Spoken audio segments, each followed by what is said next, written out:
Alors, la vaccination, c'est un cas un peu particulier et du coup, l'AVEF, donc l'Association des vétérinaires équins française, a demandé à un collège d'experts de se réunir pour donner son avis. Parce qu'il y a plusieurs problèmes dans l'histoire de la vaccination. Il y a la protection du cheval contre des maladies et on ne peut pas rajouter à la crise actuelle une crise sanitaire avec une maladie contagieuse comme la grippe ou la rhino. D'un autre côté, on peut avoir aussi, dans le cas de la rhino, des avortements chez les juments pleines, donc ça, on n'en veut pas. Donc ça, c'est un premier problème. Il y a aussi l'histoire de quand les courses et les concours vont reprendre, il y a une réglementation sur la vaccination des chevaux, donc il faut qu'ils soient à peu près prêts. Et enfin, il y a le fait qu'il faut limiter au maximum quand même le contact entre les gens et que pour vacciner un cheval, il faut quand même que quelqu'un soit à la tête pour tenir le cheval en général.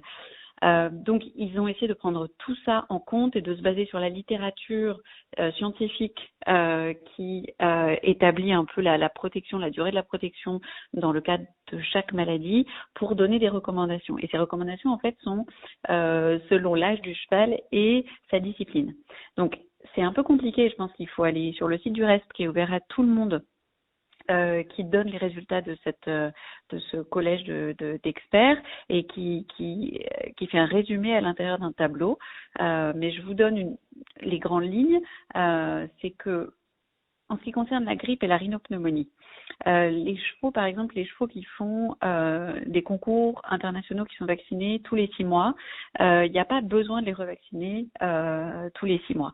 Et ils sont couverts pour l'année, sachant que là, il n'y a pas de concours, il n'y a pas de réunion de chevaux, donc il y a quand même très peu de chances pour qu'il y ait une épidémie, parce qu'il y a très peu de mouvements de chevaux. Donc, il n'y a pas besoin de faire le rappel à 6 mois. Ils pourront avoir un rappel au moment de la reprise des concours. Il faudra juste que ce soit une semaine avant le concours, parce que ça, c'est la règle. Mais voilà, il n'y a pas d'urgence.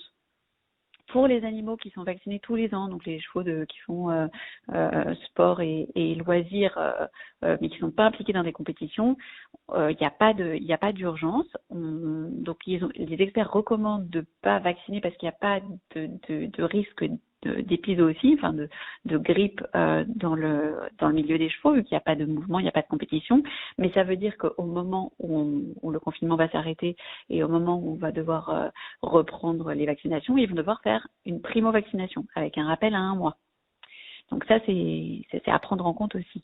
Et pour les chevaux de course et de sport qui devront être à jour pour la reprise des compétitions et des courses, là, ils recommandent d'effectuer le rappel parce qu'on n'aura pas le temps avant la reprise des compétitions et des courses, de refaire une primo-vaccination avec un rappel à, vous savez, entre 3 semaines et 3 mois. Après, il y a le cas des jeunes chevaux, chez qui ils recommandent d'attendre pour vacciner, parce que là encore, il y a très peu de circulation de virus chez les chevaux, vu qu'il n'y a pas de mouvement. En revanche, chez les chevaux de course, trop égalos pour qu'ils soient prêts à courir quand les courses vont reprendre, ils recommandent de faire les injections de primo-vaccination. Et enfin, le cas des juments gestantes, là, ils recommandent de maintenir les protocoles en vigueur, que ce soit les juments gestantes ou les juments à la reproduction, pour pas prendre de risque notamment d'avortement avec la rhinopneumonie. Voilà, ça c'est un résumé pour la grippe et la rhino sur lesquels il y a une réglementation. Pour le tétanos, il n'y a pas de règle. C'est juste archi recommandé parce que le cheval est très sensible au tétanos, que c'est un vaccin qui est très bien toléré et que ce serait une bêtise médicale de ne pas les vacciner dans l'absolu. Mais là, les recommandations sont que on peut se permettre de reporter le rappel 4 à 8 semaines après la date. Donc jusqu'à 2 mois, c'est acceptable. Et faut savoir que faut garder en tête que si un cheval se blesse ou doit subir une chirurgie, il faut absolument qu'il soit tout à fait à jour, qu'il ait eu son dernier rappel de tétanos depuis moins de 6 mois, ou alors on lui en fait un à ce moment-là, parce que le cheval étant très sensible au tétanos, à partir du moment où il y a une entrée dans le corps, il faut qu'il soit couvert. Voilà, pour les juments gestantes, les experts disent qu'il peut y avoir un report possible de la vaccination et on fera un sérum antitétanique au poulain, sachant que les juments, elles sont de toute façon vaccinées à 5, 7 et 9 mois de gestation avec le vaccin rhino, ça c'est ce qui est recommandé, donc le tétanos peut être fait en même temps s'il y a besoin. Voilà, c'est un résumé, mais le tableau et le détail sont trouvables sur le site de l'AVEF. En résumé, de toute façon, au final, c'est le vétérinaire qui va décider en fonction des avantages et des inconvénients, des pour et des contre, s'il vaccine ou non le cheval. Ce que je viens de vous exposer, c'est des recommandations. C'est pas du tout une loi ou une réglementation, c'est des recommandations sur lesquelles se baser pour prendre la meilleure décision.